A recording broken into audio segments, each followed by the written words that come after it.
Bonjour la famille Kanguka. Je suis une jeune dame togolaise résidant au Togo. Je viens témoigner la grandeur de Dieu dans ma vie.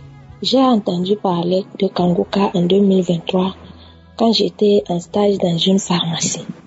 En ce moment, il y avait une comptable qui m'envoyait les audios de Kanguka. À un moment donné, elle avait stoppé de m'envoyer et j'avais abandonné. Mais en 2025, j'avais recommencé et j'avais téléchargé l'application Kanguka. J'écoutais les émissions, les témoignages. Chaque fois que l'homme de Dieu prêchait, donc j'écoutais, je voyais que il y a vraiment Dieu dans cette application. J'étais tellement attirée par ces enseignements. À un moment donné, j'écoutais les témoignages, j'ai entendu plusieurs personnes qui ont témoigné d'une délivrance concernant la masturbation. Et je me suis demandé, donc ceci c'est un péché. Parce que je faisais la masturbation depuis 2018.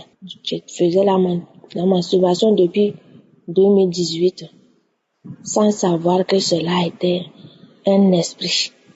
Mais le Seigneur, à travers Kanguka, le Seigneur m'a délivré de cet esprit de masturbation. Le Seigneur m'a délivré de cet esprit. J'avais même abandonné ça quelque temps. Mais quand j'ai écouté les témoignages de là, je me suis dit, donc la chose là était un péché pour moi. Maintenant, l'esprit me poussait encore de le faire. Quand je suis là, j'ai envie de le faire. J'essaye, mais ça ne marche pas. Mais il y a de cela 2 mois que je me suis pas masturbée. Et chaque fois, l'esprit me dit de témoigner, mais je n'arrive pas. Mais comme l'homme de Dieu dit, si tu témoignes, tu ouvres une autre porte pour les autres. C'est pourquoi je suis venue témoigner ce matin. Je remercie Christ et sa famille. Je remercie toute l'équipe Kanguka. Que le bon Dieu vous bénisse, qu'il vous donne encore la force et la sagesse de continuer à prier pour nous. Je remercie le Seigneur Jésus-Christ, qui est le Dieu de la délivrance, qui a choisi Christ. Je remercie vraiment le Seigneur. Shalom, j'ai témoigné.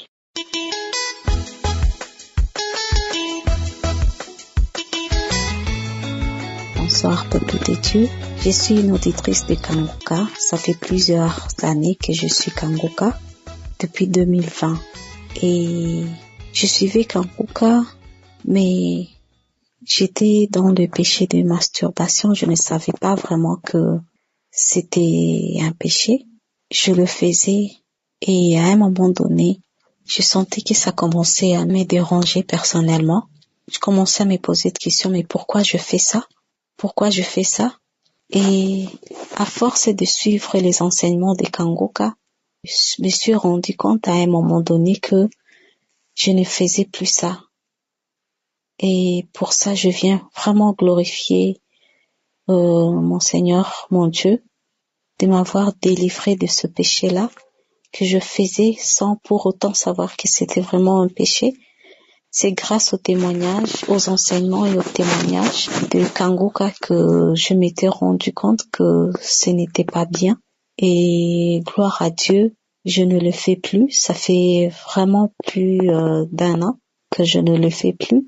Et je viens de faire mon témoignage aujourd'hui parce que je sais que avec les enseignements des Kanguka qui nous disent chaque jour que nous devons témoigner, lorsque nous nous rendons compte que Dieu a fait quelque chose pour nous, si Dieu nous a délivrés d'un péché, nous devons témoigner. Je viens le faire et je souhaite vraiment que quelqu'un qui écoute ces témoignages et qui serait aussi dans cette condition, qu'il puisse aussi être délivré, avoir foi en Dieu et continuer à prier et Dieu va les visiter et pour que lui aussi puisse témoigner. Je remercie Christ, je remercie tous les serviteurs de Dieu, de Kanguka, Estras qui nous édifie avec les enseignements tous les jours, l'équipe de Kanguka, ainsi que tous les auditeurs de Kanguka qui donnent leur témoignage. Shalom, j'ai témoigné.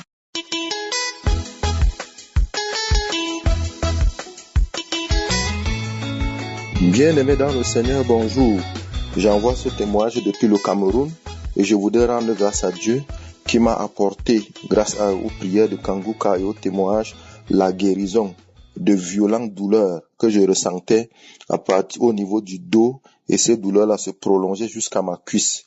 Je me suis rendu compte dès le jeudi 2 avril que j'avais des difficultés et des douleurs vives du côté gauche quand je me couchais ou quand je m'asseyais. Lorsque j'étais debout, je ne ressentais rien. Mais lorsque je m'asseyais et je me couchais, ça n'allait pas. Au point où j'ai même annulé un voyage important et je n'allais même pas au travail.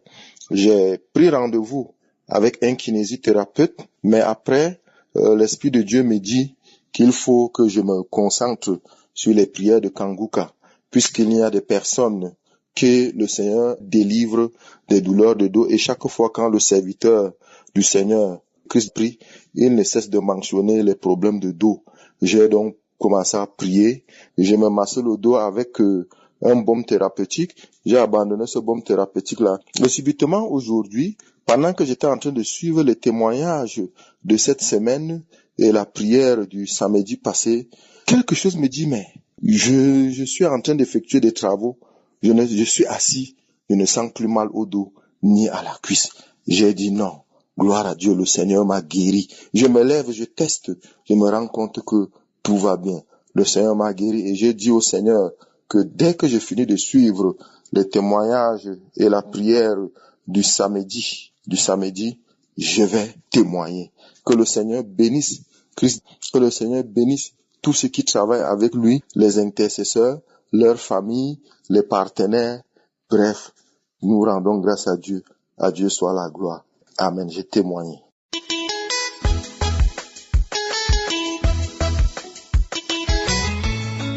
Je veux bénir le nom du Seigneur ce matin. Je veux lui rendre toute la gloire.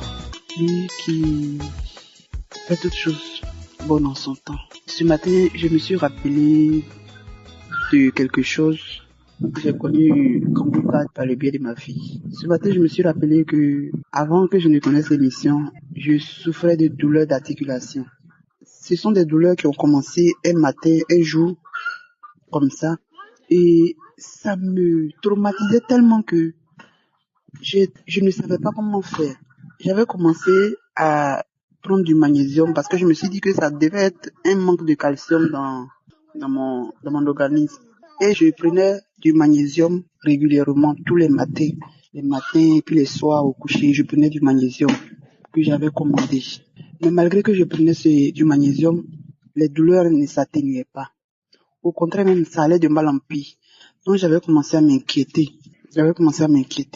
Et quand j'ai connu l'émission Kanguka, quand j'ai commencé à participer aux séances de prière, un jour, je me réveille, je vois que je n'ai plus mal. Les douleurs ont commencé à s'atténuer, ont commencé à disparaître petit à petit. Au départ, c'était les genoux, au niveau des bras, les coudes, les articulations au niveau des bras, au niveau des pieds, souvent même tout le dos. J'avais tellement mal que je ne savais pas comment faire. Et doucement, les douleurs ont commencé à disparaître. Il restait maintenant, pour les pieds, tout avait disparu. Et pour les bras là, ça continuait toujours. Les matins, quand je me réveille, quand je fais le bras comme ça, je plie le bras, je sentais qu'il y avait toujours mal. Et chaque fois dans les prières, très souvent, quand je me rappelle, quand l'homme de Dieu est en train de faire les séances de prière, quand je me rappelle, je mettais ça devant le Seigneur. Je disais au Seigneur de me délivrer de ces douleurs d'articulation. Parce que ces douleurs-là, quand ça a commencé, ça avait commencé à me faire perdre du poids. J'avais changé, ça avait commencé à me transformer, et l'état de mon visage, transformer l'état de mes pieds, de mes mains. En tout cas, ça m'a déformé carrément. J'ai perdu assez de poids et je ne me retrouvais plus, malgré que je mangeais, que je m'alimentais, mais je voyais que je dépérissais progressivement de jour en jour. Donc, aujourd'hui, à l'heure où je vous parle, tout a changé. Je ne sens plus les douleurs là. Tout a disparu, tout est parti. Et ce matin, j'ai dit, tiens Seigneur, tu m'as délivré de quelque chose que j'oublie chaque fois de signifier dans mes différents témoignages. Il faut que j'en parle, c'est très important, c'est important de rendre témoignage. Et ce matin, je viens vous dire au Seigneur merci. Merci pour ma guérison, merci de m'avoir délivré de ces douleurs d'articulation. Parce que je sais combien de personnes souffrent de ces genres de douleurs et ce que ça ça devient après quand et rien n'est fait. Je dis merci à Dieu parce qu'il m'a délivré de ces douleurs-là. Et aujourd'hui, j'ai commencé à récupérer ma forme d'antan. J'ai commencé à me retrouver. Je sens que ça va. Même les personnes qui m'entourent, qui disaient hier que tu as maigri, tu as fondu. Tous ceux qui avaient fait la remarque là ont commencé à dire que oui, tu as commencé à récupérer, tu as commencé à reprendre ta forme. Donc vraiment, je vais rendre grâce à Dieu parce que c'est au Seigneur que je dois cela. Je lui dis merci pour la vie de son serviteur qu'il utilise chaque jour. Je veux le bénir pour l'émission Kangoka, pour la vie de son épouse, de leurs enfants. Je lui dis merci à Dieu pour leur ministère, pour le ministère que Dieu leur a donné. Ce si grand ministère. Je bénis Dieu pour la vie du Grâce qui en semaine tout le matin est présent pour nous exhorter, nous encourager dans la marche avec le Seigneur aux côtés de son serviteur Christ. Je veux dire merci à Dieu pour tous les partenaires, les collaborateurs, le groupe d'intercession, tous ceux qui œuvrent chaque jour que le Seigneur fait d'arrache-pied pour l'avancement du royaume des cieux sur cette terre. Et que de la même manière dont il s'est souvenu de moi, il se souvient de toutes ces personnes qui souffrent à travers le monde et qui ont vraiment besoin de repères. Shalom, j'ai témoigné.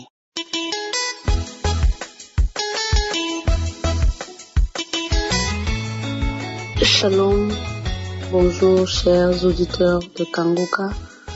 Je m'appelle Karine, je suis une Camerounaise âgée de 39 ans, vivant à Dubaï.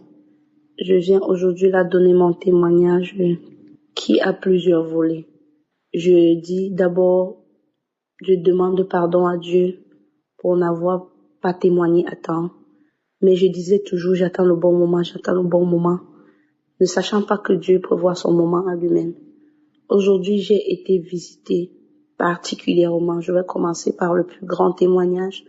J'ai été visitée cette nuit particulièrement. Il y a de cela une semaine, je ne fais que tousser, une tousse sèche. J'ai pris toutes les petites cautions que je pouvais prendre et puis ça n'allait toujours pas. J'ai une collègue avec qui je vis. Et puis, quand j'ai toussé tellement, elle a demandé qu'il fallait qu'on aille en pharmacie chercher les remèdes parce que ça a dû déjà plus d'une semaine que je tousse et puis il faut déjà qu'on rencontre un médecin. Je lui ai dit oui.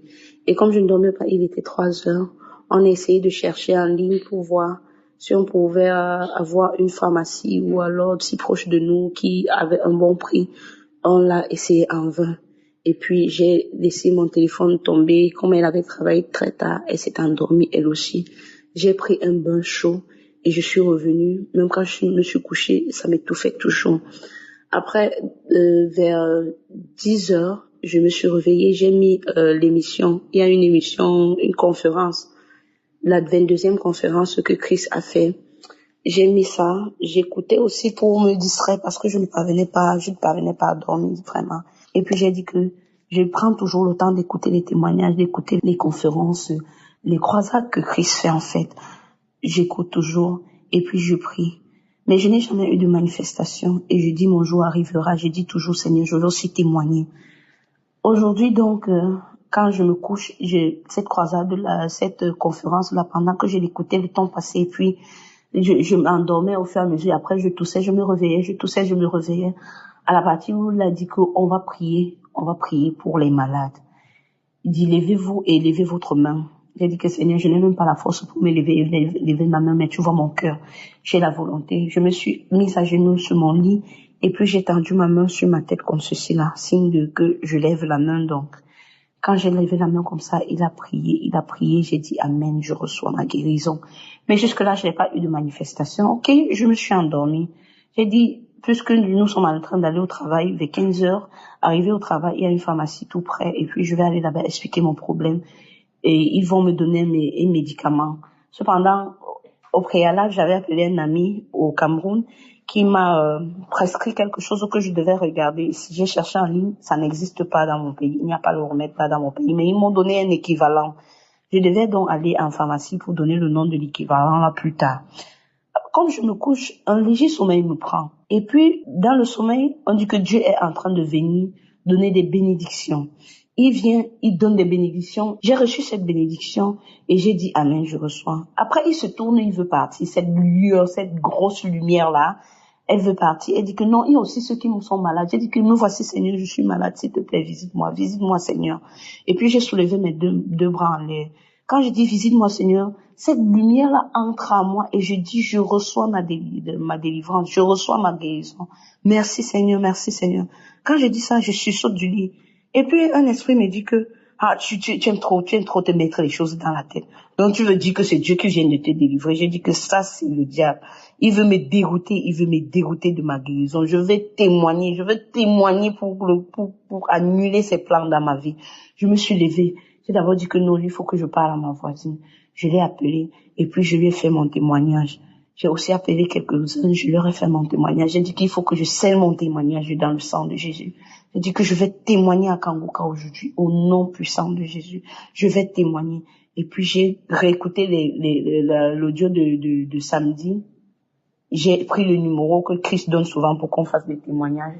Et je suis venue pour témoigner. Shalom. Le Seigneur est merveilleux. Tous ceux qui n'ont encore rien reçu, ne baissez pas les bras, parce que j'ai Kangoka depuis 2022. Je n'ai jamais eu la visitation parfaite que j'ai reçue aujourd'hui, mais le Seigneur m'a visité au nom puissant de Jésus. Je rends grâce à Dieu.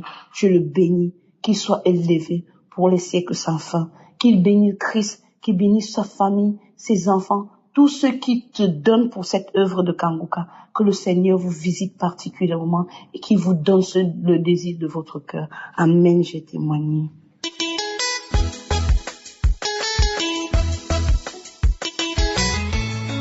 Shalom.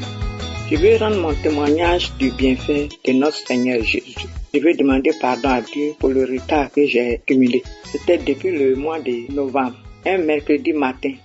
Lorsque je me suis réveillé, j'étais à bonne santé et je suis parti au marché faire mon marché. Je suis venu, j'ai préparé, j'ai fini de faire le repas. Au moment où j'ai fini de partager le repas pour prendre le repas et puis le mettre maintenant sur la table. J'ai eu un malaise au niveau de ma hanche. On dirait qu'on a pris un couteau pour fendre mon rein en deux comme ça.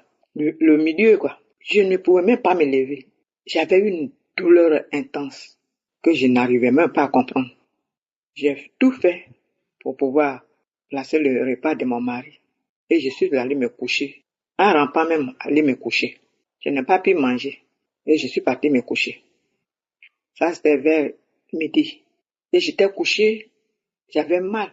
J'étais couché. Jusqu'à quand mon mari est venu, il dit, mais qu'est-ce que tu as? J'ai dit non. Je ne sais pas ce que j'ai. On dirait qu'on a pris une hache même pour fendre mes reins. Il dit, ah bon? Il dit, va te laver. Je vais te masser. J'ai dit non. Après, sinon je ne vais pas me lever. Oui, je suis là. Je ne vais pas me lever. Et j'étais couché. Jusqu'à vers la nuit comme ça, j'ai eu à me lever. Et il a dit, Seigneur, qu'est-ce que je dois faire là?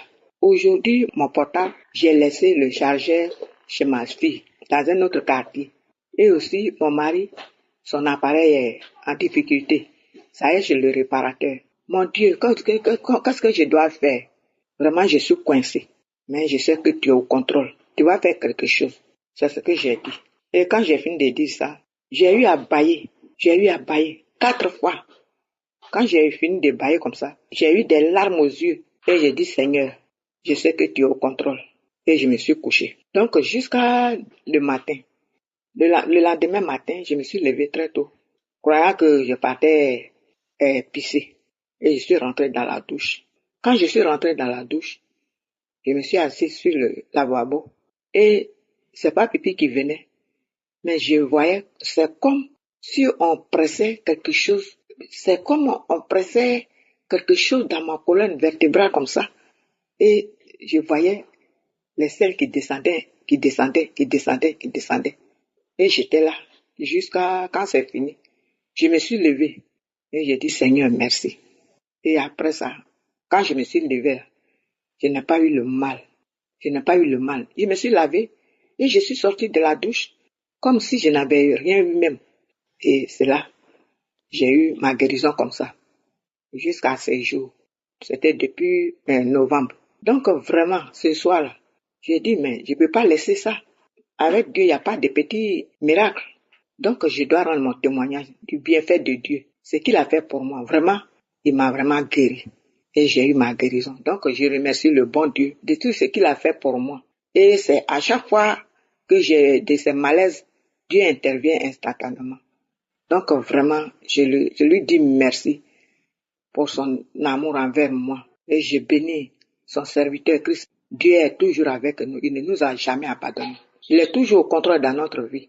Et mes frères et sœurs, ce soir, je voudrais vraiment exhorter chacun de nous à prendre conscience de cela. Suivons les missions.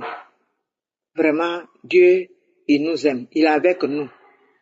Donc, je bénis son serviteur Christ. Je bénis toute sa famille. Que Dieu bénisse son ministère. Qu'il soit toujours en bonne santé. Qu'il soit toujours en éveil pour nous réveiller même.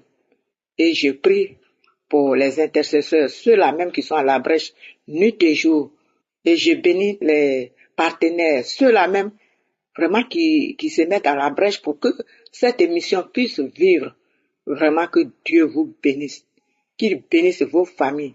Ceux qui témoignent nuit et jour, vraiment, ils nous aident à apprendre, à avoir foi. Moi, personnellement, quand j'écoute les témoignages, vraiment, ça me fortifie. Ça fortifie ma foi. Donc, vraiment, je leur dis merci. Et je bénis le Seigneur pour tous ses bienfaits. Et ce soir, je voudrais vraiment dire merci, grand merci à notre Papa, le Père Céleste, le Dieu de l'univers, lui qui nous aime tant, que je le bénisse abondamment. Et c'est mon témoignage.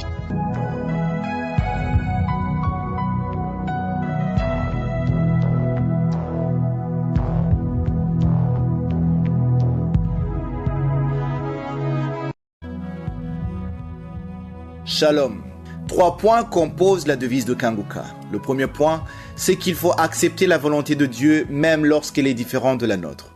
Le deuxième point, c'est qu'il faut prier tous les jours. Et le troisième point, c'est qu'il est interdit de se lamenter, mais il faut rendre grâce à Dieu en toutes choses. Aujourd'hui, je vais parler du premier point. Accepter la volonté de Dieu même lorsqu'elle est différente de la nôtre. On va se baser dans Ézéchiel chapitre 36 verset 26. Il est écrit: je vous donnerai un cœur nouveau et je mettrai en vous un esprit nouveau. J'ôterai de votre corps le cœur de pierre et je vous donnerai un cœur de chair. Pour accepter la volonté de Dieu, ici il y a 2 choses importantes. La première chose, c'est que Dieu nous donnera un cœur nouveau, un cœur en chair à la place du cœur de pierre. Le cœur de pierre est un cœur dur, un cœur insensible à la volonté de Dieu. Parfois, ça peut être un cœur qui a été blessé, qui s'est endurci avec le temps, qui s'est renfermé. Il ne ressent plus grand-chose ou s'empêche de ressentir grand-chose. Il n'est plus perméable. Il n'a pas confiance jusqu'à se protéger contre Dieu. Il y a des gens qui craignent tellement d'être blessés qu'ils se protègent contre Dieu, contre la volonté de Dieu. Ils se disent, on ne sait jamais, il se peut que je traverse une période tellement difficile. Je l'ai déjà vu sur les autres. La personne devient méfiante même envers Dieu. Mais Dieu veut remplacer ce cœur qualifié de pierre avec le cœur de chair. Le cœur de chair est sensible à la volonté de Dieu, capable d'aimer, capable de pardonner, capable de faire confiance à Dieu. Normalement, quand un vélo tombe en panne, la première chose, ce n'est pas de remplacer, mais de réparer. Quand un frigo tombe en panne, là aussi, on va essayer de réparer au lieu de le remplacer. Donc, les objets, quand ils tombent en panne, ils vont être réparés premièrement. Mais on voit qu'en ce qui concerne Dieu, il ne répare pas les cœurs brisés, il ne répare pas ces cœurs de pierre, il remplace. Il ne va pas réparer un cœur endurci, un cœur de pierre, mais il va le remplacer avec un cœur de chair. Il nous donne un nouveau cœur. Le cœur de pierre voulait être au contrôle de tout ce qui se passe dans sa vie. Il veut comprendre avant d'obéir. Il n'aime pas les changements.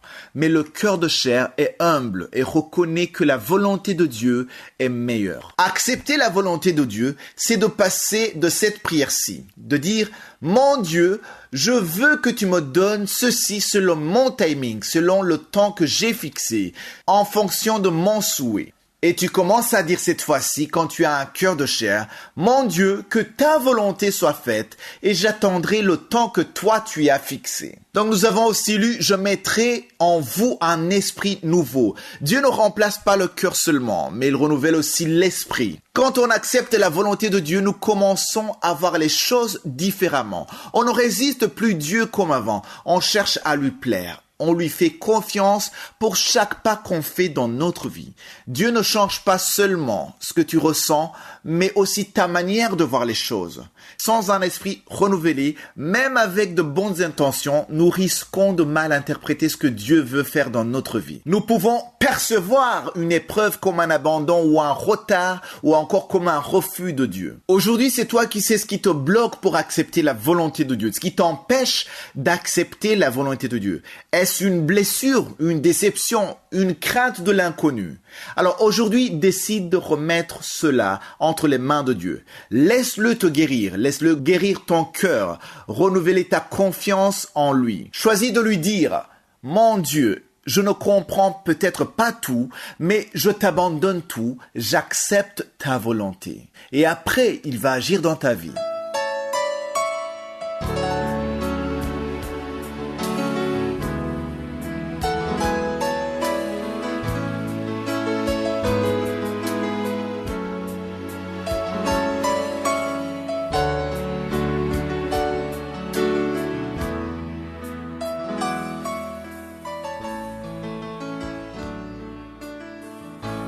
Nous sommes maintenant dans la deuxième partie, c'est-à-dire la partie consacrée à l'enseignement. Nous continuons avec l'enseignement que j'ai intitulé « Le temps de Dieu » que nous avons commencé le 9 mars. Si tu es nouveau dans l'émission Kangoka, c'est mieux d'aller dans les archives et commencer depuis le début.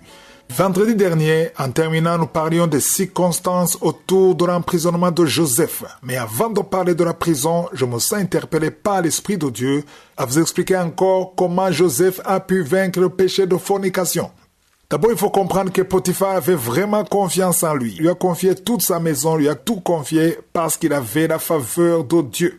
Mais il faut comprendre que l'intégrité et la vérité t'ouvriront beaucoup de portes. Il y aura une faveur sur ta vie partout où tu seras, même dans la prison, on verra ça. Mais la femme de Potiphar l'a convoité et voulait coucher avec lui. Alors, il faut comprendre qu'elle n'a pas désiré Joseph parce qu'il était jeune ou parce qu'il était beau, mais c'est surtout parce qu'il était un serviteur de Dieu. Il avait un appel de Dieu et le diable voulait passer par cette femme pour détruire Joseph afin qu'il pêche contre Dieu et contre son chef. C'est là où il faut comprendre que tous les serviteurs de Dieu sont exposés. Priez pour les serviteurs de Dieu, priez pour vos pasteurs. Vous remarquerez que samedi, je vous supplie même de prier pour moi. J'ai besoin de vos prières. Nous avons besoin de vos prières.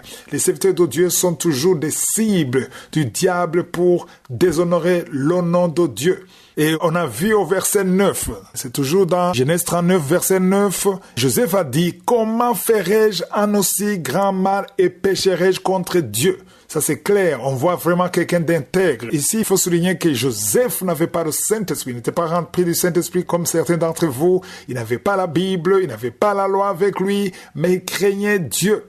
Et c'est pour cela qu'il a fui. Et quand on voit la fuite de Joseph, ça me rappelle ce que Paul a écrit aux Corinthiens. Dans 1 Corinthiens 6, verset 18, il a dit « Fuyez l'impudicité ». Il n'a pas dit « éviter l'impudicité ». Aujourd'hui, beaucoup de chrétiens essaient d'éviter l'impudicité ou de résister à l'impudicité.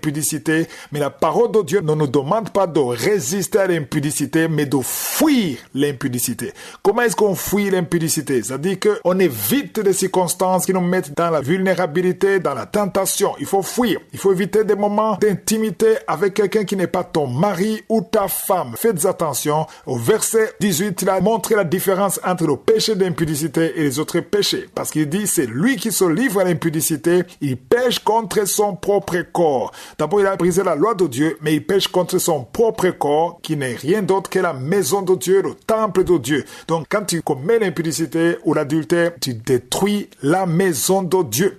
Et au verset 10, on a vu qu'il a refusé de coucher avec elle et qu'il a pris la fuite. Joseph a fui. Ce n'était pas la faiblesse, c'était l'intégrité.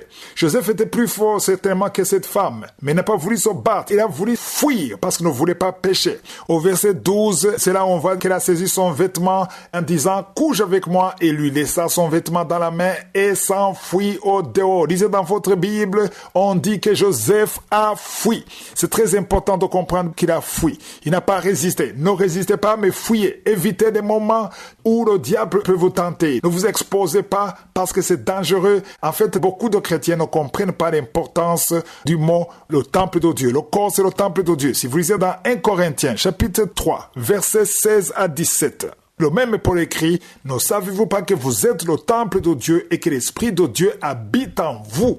Donc ce n'est pas juste un corps, mais c'est la maison, c'est la demeure de Dieu, c'est la demeure du Saint-Esprit. Et au verset 17, il dit, « Si quelqu'un détruit le temple de Dieu, Dieu le détruira. » Car le temple de Dieu est saint et c'est ce que vous êtes. Alors ici, quelqu'un peut dire que c'est une sorte de menace. Je ne menace personne. Je suis en train de lire un passage biblique. Ici, ce n'est pas l'Ancien Testament, c'est le Nouveau Testament, c'est la Nouvelle Alliance où on dit « Dieu te détruira ». C'est pas moi qui le dis. C'est Paul qui dit ça aux Corinthiens et c'est valable encore aujourd'hui. Le corps, c'est quelque chose de précieux aux yeux de Dieu. Voilà pourquoi on ne doit pas s'amuser à résister, à essayer. Non, il faut fuir. Pourquoi fuir? Parce que quand tu commets cet acte, il y aura toujours des conséquences. Tu peux te dire, tu peux coucher avec ton fiancé ou ta fiancée, mais il y aura des conséquences et c'est pour cela qu'il faut fuir. Je vais revenir demain parce que beaucoup de chrétiens prennent ça à la légère. On se dit, c'est pas grave, c'est plus fort que moi, je vais me repentir. Non, ne jouez pas avec ça, c'est très dangereux et c'est ce que nous verrons demain. C'est lui qui a compris, il ne joue pas avec ça parce que quand tu joues avec ça, tu joues avec le feu et il est évident que beaucoup de gens ne comprennent pas pourquoi fuir. C'est ce que nous verrons demain si je suis le vœu. Je vous souhaite tous de passer une excellente journée.